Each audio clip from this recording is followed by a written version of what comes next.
আসসালামু আলাইকুম everyone, welcome back to my channel আলস কিচেন। আশা করি আপনারা সবাই ভালো আছেন।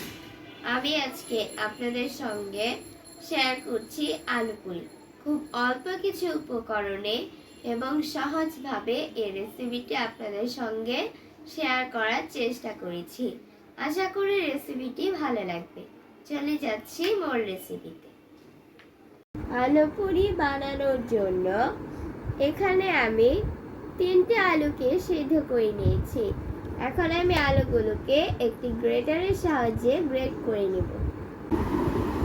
এখানে আমি একটি বাটিতে 1 কাপ ময়দা নিয়ে নিয়েছি। এখন এখানে দিয়ে দিচ্ছি পরিমাণ মতো লবণ, দিচ্ছি চিলি ফ্লেক্স,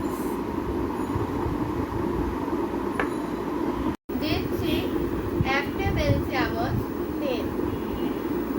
খুব ভালোভাবে সবকিছু মিশিয়ে নেব। এবারে দিয়ে দিচ্ছি 1 চামচ আদা ও রসুন বাটা,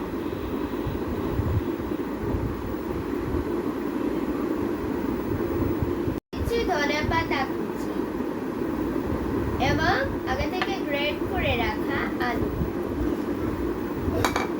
সবকিছু ভালোভাবে মিশিয়ে নেব। এই পর্যায়ে সামান্য একটু পানি অ্যাড করছি। ভালোভাবে মুথে একটা সফট ডো বানিয়ে নেব। এখানে আমি একটা বড় সাইজের রুটি বানিয়ে নিয়েছি। এখন আমি এটাকে একটা গ্লাস দিয়ে কেটে দিচ্ছি।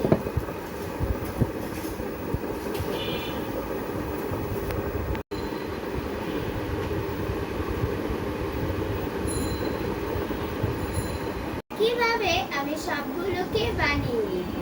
সবগুলো বানানো হয়ে গিয়েছে।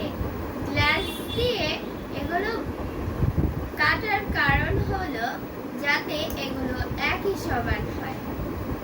এখন এগুলোকে তেলে ভেজে নিব। মাশাআল্লাহ, দেখুন সবগুলো কত সুন্দরভাবে ফুলে উঠেছে। এভাবেই আমি সবগুলোকে গোল্ডেন ব্রাউন কালার করে ভেজে নেব। তৈরি হয়ে গিয়েছে আলু পুরি। এটাকে আমি কাঁচা আমের সস ও টমেটো সসের সাথে সার্ভ করেছি। আজকের এই রেসিপিটি যাদের ভালো লেগেছে তারা অবশ্যই লাইক, কমেন্টস ও শেয়ার করতে ভুলবেন না। সেই সাথে আমার চ্যানেলটি সাবস্ক্রাইব করার অনুরোধ রইল। আজকে এ পর্যন্তই। আল্লাহ হাফেজ।